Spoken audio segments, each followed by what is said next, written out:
짧은 글, 긴 여운, 재밌는 이야기, 장현숙 오디오북입니다. 누군가의 발을 보신 적 있나요? 맨발 걷기로 새로운 도전을 시작하는 맨발의 청춘. 그 이야기 속으로 들어가 보겠습니다.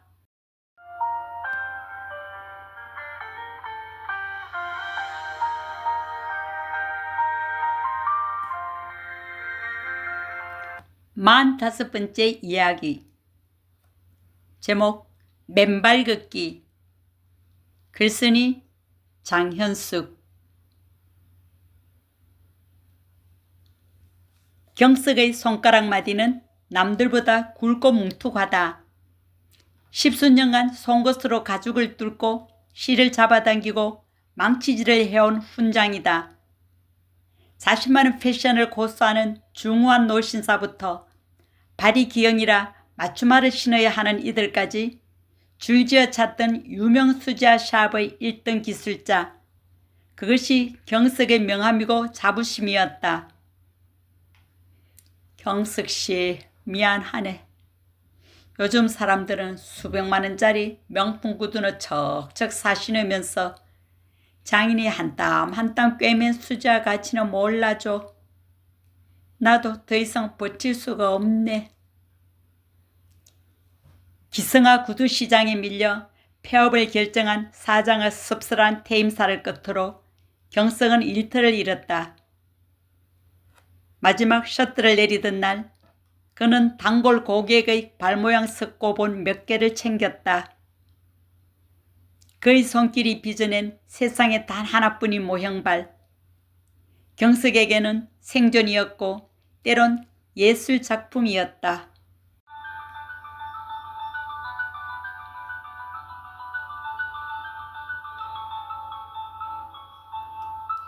실직 후 경석은 집구석에 틀어박혔다. TV를 보아도 주인공보다 그가 신은 구두만 보였다. 독특한 구두가 나오면 머릿속에서는 가죽 냄새와 구두 굽 찍는 소리가 환청처럼 맴돌았다.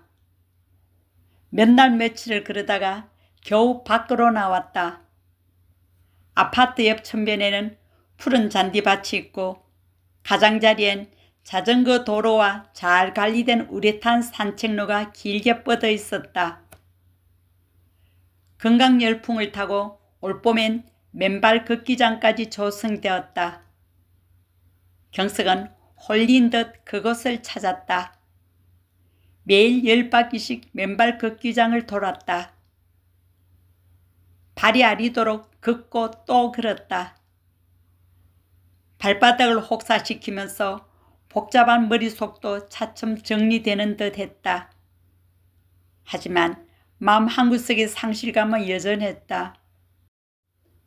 발바닥에 와닿는 황토의 질감에서 송아지 가죽의 부드러움을 떠올렸다.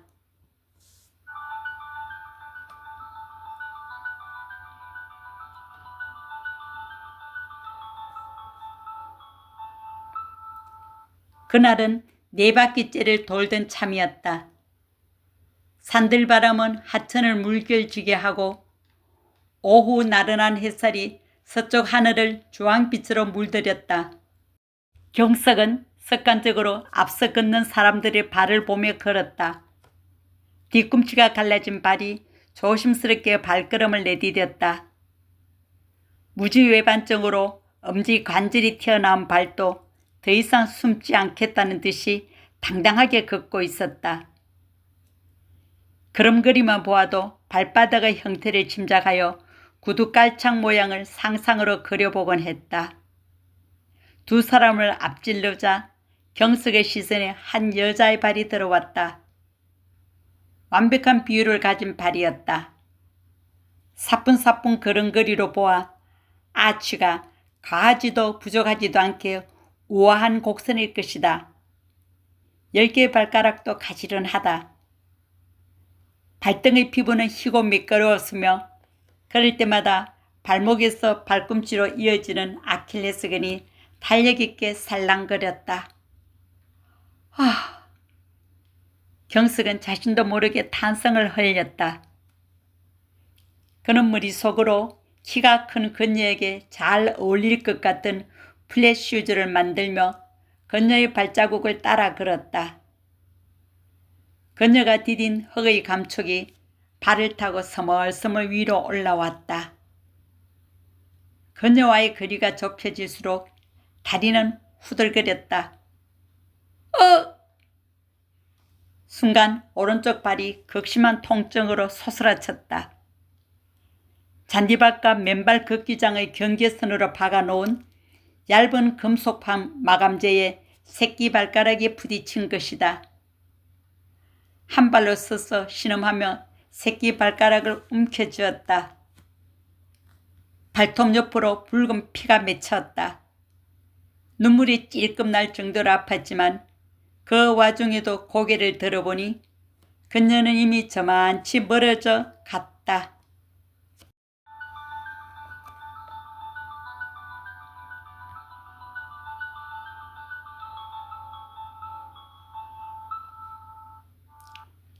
그날 이후 경석의 일가는 더욱 단순해졌다. 온전하게 걸을 수 없는데도 그는 밖으로 나왔다. 맨발 걷기장 옆 벤치에 앉아 수많은 발을 지켜보았지만 그녀 발만큼 감동을 주는 발은 없었다. 경석은 유리구두를 들고 신데렐라를 찾는 왕자가 된 기분으로 그녀를 기다렸다. 하루, 이틀, 사흘. 시간은 더디게 흘렀다. 열흘쯤 지났을까? 조금 살살한 날씨였지만 유난히 공기가 맑은 날이었다. 저만치서 낯익은 걸음이 다가왔다.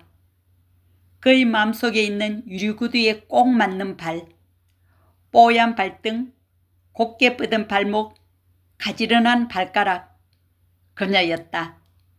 경석은 얼른 양말을 벗어 바지 주머니에 쑤셔넣고 벤치에서 벌떡 일어나 맨발 걷기장 안으로 발을 내디뎠다. 상처가 채 아물지 않은 새끼 발가락이 흙과 모래에 쓸려 비명을 질렀다. 통증이 밀려왔지만 애써 태연한 척 간격을 맞추며 그녀 뒤를 따라 걸었다. 그녀가 만들어내는 우아한 궤적에 함께할 수 있음이 기쁠 뿐이었다. 드디어 그녀가 맨발 걷기장 끝에 마련된 세족장으로 향했다. 경석도 자연스럽게 그녀 옆자리 수도꼭지에 자리를 잡았다. 차가운 물줄기가 발에 묻은 흙을 씻어내렸다. 물에 젖은 그녀의 발은 햇살을 받아 더욱 하얗게 빛났다. 그녀는 수도꼭지를 잠근 후 주머니마다 손을 넣어보더니 당황한 모습으로 다시 손을 꺼냈다. 잠시 미간을 찌푸리더니 두 손을 뒤로 짚고 몸을 살짝 젖혀 앉았다. 두 발을 마주쳐 물기를 털어내고 허공에 띄운 채 까딱거렸다. 찬바람에 발끝이 발갛게 아려왔다. 경석도 자켓 주머니를 뒤적였다. 수제화 샵에서 일할 때 늘 갖고 다니던 무명 손수건이 손에 잡혔다. 이거 쓰셔도... 떨리는 목소리로 조심스레 손을 뻗으며 겨우 그녀를 정면으로 보았다. 그녀도 놀란 눈으로 경석을 바라보았다. 경석은 얼른 시선을 떨어뜨리며 손수건을 내밀었다. 감사합니다. 그렇잖아도 수건을 깜빡했어. 그녀는 발이 시렸던지 말끝을 흐리다가 이내 환하게 웃으며 수건을 받았다. 그녀가 발을 닦는 모습을 보고 이번에는 큰 용기를 내었다. 발이 참 아름다우십니다. 제가 구두 만드는 일을 해서 발을 예사롭게 보지 않습니다. 보기 드물게 균형이 완벽한 발입니다. 그녀는 발가락을 옴츠렸다 펴기를 반복하며 그 이유를 설명하기라도 하듯 조곤조곤 말했다. 어머, 그래요? 저 얼마 전에 교통사고가 나서 오랫동안 병원에는 입원했었거든요. 발목이랑 발가락 관절이 다 굳어버려서 고생 좀 했어요. 맨발 걷기도 재활치료 차원에서 하는 거예요. 그녀는 천천히 양말을 신으면서 말을 이어갔다. 병원에 있을 때 도수치료사 선생님이 발을 마디마디 만져주셨는데 손길이 닿을 때마다 굳었던 관절이 풀리더라고요. 사람 손에는 치유하는 힘이 있나 봐요. 그동안 경석은 발을 구두라는 틀에 맞추는 일로만 생각했다. 기성화에 밀려 수지아가 사라지는 세태를 원망하며 이제 자신의 기술이 쓸모없어졌다고 절망했다. 사람 손에는 치유하는 힘이 있나 봐요. 그녀의 말이 메아리 치듯 그의 귓전에 맴돌았다. 발의 뼈 구조, 근육 움직임, 걸을 때마다 발바닥의 변화 등 슈메이커가 되기 위해 공부했던 내용들이 뇌리에 스쳤다. 그래, 그것은 단순히 구두를 만들기 위한 것만 아니었어. 난 누구보다 발을 잘 알아. 이젠 구두가 아니라 직접 발을 만져서 내 기술을 증명해낼 거야. 시대가 변해 더 이상 내가 만든 구두를 찾는 사람은 없더라도 지치고 아픈 발을 가진 사람들은 많아. 맨발 걷기장을 걷는 저 사람들이 그 증거야. 그의 내리에 번쩍 번개가 쳤다. 그녀는 손등을 반듯하게 접어 경식에게 건넸다. 덕분에 발이 따뜻해졌습니다. 고맙습니다. 아닙니다. 제가 더 감사합니다. 경숙은 수건을 받아들며 진심으로 고개를 숙였다.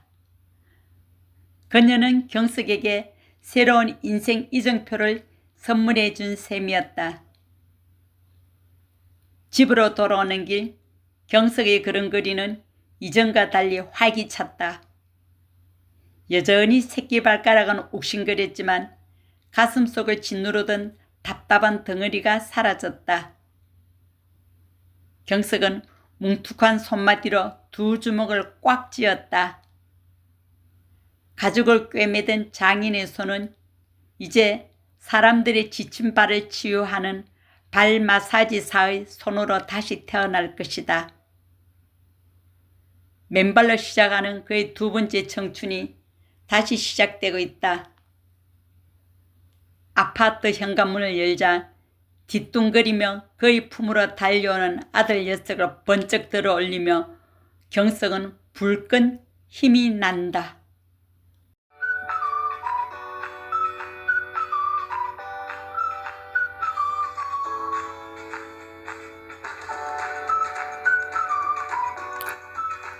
이야기는 여기까지입니다.